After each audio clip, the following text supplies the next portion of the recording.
Now we need to make an olive oil mayonnaise. Now the trick to this is using already cooked eggs.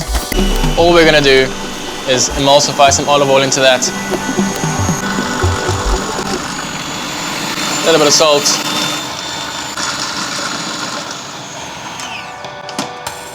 It is ready. And because these eggs are cooked, this mayonnaise lasts a lot longer in your fridge as well.